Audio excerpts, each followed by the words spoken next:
अस्सलाम वालेकुम dear students. आज हम सीवी राइटिंग और दूसरा इसका नाम रिज्यूम राइटिंग है, इसके बारे में पढ़ने वाले हैं। तो ये जो होती है एक एडवर्टीज़मेंट होती है आपकी, कि आपको ये शो करती है कि आपके अंदर कौन सी एबिलिटीज़ जो है, स्किल्स जो हैं वो मौजूद हैं।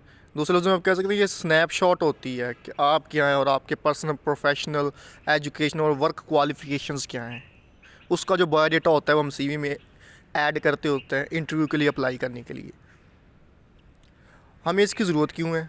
हमने इंटरव्यू के लिए जब जाना होता है तो कॉल आती है, वो कहते हैं सीवी आप दें। जॉब तो बाद मिलती होती है सिलेक्शन के बाद। फिर इंटरेस्ट द एम्प्लॉयर का होता है आपकी एबिलिटीज़ में, कि वो आपकी एबिलिटीज़ को देख के जज करता है कि ये बंदा हमारे काबिल है कि नहीं है। और उसके बाद होता है कि पॉजिटिव फर्स्ट इंप्रेशन होता है आपका 10 to 20 सेकंड में, कि आप के अंदर ये चीज़ें मौजूद हैं, तो उससे वो जज कर लेते हैं कि आपको रखना है कि नहीं रखना है। रेज्यूम्स की टाइप्स हैं। फिर सबसे पहले क्रोनोलॉजिकल रेज्यूम। क्रोनोलॉजिकल बेसिकली कहते हैं हिस्ट्री को। तो यहाँ पे आप जो हिस्ट्री प्रोवाइड करते हैं अपने एक्सपीरियंस की, कि मैंने पहले ये किया, फिर ये किया, फिर ये किया। तो ये जो लॉजिकल ऑर्डर होता है इसे क्रोनोलॉजिकल ऑर्डर कहते हैं ना। उसके बाद है फंक्शनल रिज्यूम। ये जो होती है ये रीडर को अलो करती है कि वो तमाम अकम्पलिशमेंट और क्वालिफ़िकेशन जो है जॉब की, एप्लीकेंट की, जो कि लॉजिकल फैशन में मौजूद हैं, उसके बारे में देख सकें कि फ़ंक्शन के लिहाज से उसने ये किया, ये वो कर सकता है, ये कर सकता है, ये कर सकता है। उसके बाद है कम्बिनेशनल रिज्यूम। कम्बिनेशन से निकला है। कम्बिनेशन में जो होता है मुख्तलिफ़ चीज़ों को जो बनाकर चीज़ें मिलाई जाती हैं, तो ये आपके नॉलेज को प्रेजेंट करती है, स्किल्स, एबिलिटीज़ को, जो कि आपने मुख्तलिफ़ वर्क्स में करते हुए गेंड किया था। और इसको रिवर्स क्रोनोलॉजिकल ऑर्डर होता है, उलट होता है। इसमें जब जब जैसे जैसे आपने किया वैसे वैसे आप इसको बयान करते हैं, उसका कम्बिनेशन बनाकर बयान करते हैं। रिज्यूम के कंपोनेंट्स हैं। कंपोनेंट से मुराद कि उसमें अंदर कौन कौन सी चीज़ें पाई जाती हैं। उसमें हेडिंग होती है, उसमें जॉब ऑब्जेक्टिव्स होते हैं, प्रोफाइल समरी होती है, वर्क एक्सपीरियंस भी आपका है, एजुकेशन है, स्किल्स एंड एबिलिटीज़ अदर्स। ये सारी चीज़ें जो है आपकी उसके अंदर रिज्यूम के अंदर पाई जाती हैं और आप इसके अकॉर्डिंग उसको फिल करते हैं। देखें हेडिंग में क्या है, आपने नेम की देनी है, एड्रेस की, फ़ोन नंबर की, ईमेल एड्रेस की। और फिर आपने ये चेक कर लेना कि आपका जो फ़ोन और ईमेल मैसेज जो है वो पीरियडिकली है। उसके बाद जॉब के ऑब्जेक्टिव क्या हैं। एक शॉर्ट सी स्टेटमेंट आप बताते हैं एम्प्लॉयर को कि कौन सी स्पेसिफिक पोजीशन पर आप अप्लाई कर रहे हैं। फिर आप डायरेक्टली रिफ्लेक्ट करते हैं पोजीशन जिस पे आप अप्लाई कर रहे हैं, और कंसाइज और स्पेसिफिक होनी चाहिए। प्रोफाइल समरी में आप ये करेंगे कि आपको क्यों इस जॉब के लिए आप बेस्ट कैंडिडेट हैं। आप उसको ये बताएं अपनी क्वालिफ़िकेशन, स्किल्स, एबिलिटीज़ के बारे में, एक्सपीरियंस के कितने ईयर्स हैं, वर्क्स, एथिक्स, ये सारी चीज़ें आपने बतानी हैं। और उसके बाद आपने एक पैराग्राफ 3 to 5 में बुलेटेड स्टेटमेंट्स बतानी है कि ये चीज़ें मेरे अंदर पाई जाती हैं, तो आप मुझे जो है सिलेक्ट करें।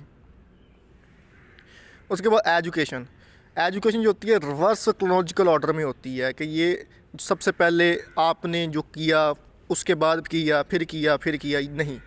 रिवर्स क्रोनोलॉजिकल ऑर्डर ये होता है कि आपने सबसे पहले अपनी जो अभी रिसेंटली जो आपने छोड़ी है क्वालिफ़िकेशन, उससे स्टार्ट करेंगे, फिर उसके बाद पिछला, फिर उससे पिछला। क्रोनोलॉजिकल ऑर्डर ये होगा फॉर एग्ज़ाम्पल कि मैट्रिक, FA, BA, MA। जबकि रिवर्स जो होगा MA, BA, FA और मैट्रिक। इस तरीके से आप उसको बताएंगे। और फिर उसमें required degree, major school, year, graduation, extra GPA, जो कुछ भी आपकी सारी चीज़ें हैं एजुकेशन की, वो इसमें आप बयान करेंगे। उसके बाद एडिशनल रिज्यूम कंपोनेंट्स जो हैं, इसमें आप एडिशनल क्या कर सकते हैं, आप अपनी एक्टिविटीज़ बता सकते हैं, अपनी ऑनर्स बता सकते हैं, अपने सर्टिफिकेशन, आपकी अचीवमेंट्स, आपने स्कॉलरशिप्स हासिल की है, अवार्ड्स, लाइसेंस, प्रोफेशनल एफिलिएशंस जो हैं आपकी कहाँ पर हैं, ये सारी एडिशनल भी आप उसमें ऐड कर सकते हैं according to the requirement of the job. एक बेटर प्रेजेंटेशन के लिए गाइडलाइंस क्या हैं, कि सबसे पहले तो विजुअली एंटिसिसिंग होनी चाहिए ये रिज्यूम, कि बड़ी अच्छे तरीके से, बड़ा कलरिंग स्कीम इसकी होनी चाहिए। उसके बाद यूनिफॉर्मेलिटी होनी चाहिए। उसके बाद कंसिस्टेंसी हो, कैपिटल लेटर इस्तेमाल किए हों, बुलेट्स इस्तेमाल किए हों, अंडरलाइन इस्तेमाल किया हो, कोई इसमें गलती नहीं होनी चाहिए। तमाम बेसिक एक्सपेक्टेड इंफॉर्मेशन इसमें हो, टारगेटेड हो कि जो चीज़ें आपने बयान करनी सिर्फ वही है इसके अंदर। उसके बाद इसमें आपने अपनी स्ट्रेंथ्स हाईलाइट करनी चाहिए कि आपके अंदर कौन सी स्ट्रेंथ हैं, और वीकनेसेस को डी एम्फसाइज़ के मतलब उस पर ज़ोर नहीं देना चाहिए। जितनी मुख्तसर हो उतना अच्छा है। आप अपने वर्ब टेंस को देखें कि आपने कब काम कैसे किया तो उसके अकॉर्डिंग ही लिखा है। आपकी राइटिंग जो है कंसाइज होनी चाहिए और टू द पॉइंट हो, और फोकस जो है आपका एम्प्लॉयज़ की नीड्स होना चाहिए कि उसको उसने आपको सेलेक्ट करना है, उसके मुताबिक आपको होना चाहिए, ना कि आपका अपना हो। अब रिज्यूम में कौन सी चीज़ नहीं होनी चाहिए कि आप जो है टाइटल जो है अपना रिज्यूम का जो है उसमें रिज्यूम ना लिखें, बल्कि उसमें अपना नाम लिखें। कि जब भी आपने रिज्यूम लिखनी है उस पर अपना नाम लिखें कि ये मेरा नाम है, ना कि वहाँ पे लिखा हो रिज्यूम। उसके बाद ये एक पेज से ज़्यादा नहीं होनी चाहिए। फैंसी फ़ॉन्ट्स ना इस्तेमाल करें, फॉर्मल फ़ॉन्ट्स इस्तेमाल करें। पर्सनल प्रोनाउन इस्तेमाल ना करें। कलरफुल पेपर को इस्तेमाल ना करें। वाइट पेपर को या बफ़ को या दूसरे पेपर जो स्टैंडर्ड हैं उसको इस्तेमाल करें। उसमें ये बस बयान करें कि आपको निकाला गया था, वहाँ से ये किया गया था, किसी भी जॉब से आप निकाले गए हुए हैं। और ऑब्जेक्टिव स्टेटमेंट्स लिखें, सैलरी की इन्फॉर्मेशन लिखें, रेफरेंस इंक्लूड ना करें, रिक्वेस्ट ना करें। और सबसे इम्पोर्टेंट चीज़ कि आप कोई भी अपनी सीवी के अंदर, अपने रिज्यूम के अंदर कभी भी झूठ मत लिखें जिसको आप जस्टिफाई ना कर पाएँ। तो ये एक सैम्पल है उस सीवी का, इसको देखें, इसके उसके अकॉर्डिंग जो है इसको फिल किया हुआ है। देखिए स्टार्ट में उसने अपना नाम दिया हुआ है, यहाँ पे रिज्यूम ने दिया हुआ, तो बाकी एजुकेशन उसमें अपना दिया हुआ है, सर्टिफिकेट्स दिए हैं, लाइसेंस जो है, लाइसेंस से मुराद ये जैसे कोई नर्स है ये, तो इसने नर्सिंग का लाइसेंस एक होता है वो लिया होता है। वकील है उनको वकालत का लाइसेंस मिलता है। तो वो ये सारी चीज़ें जो है मॉडल के तौर पर बयान किया गया हुआ है।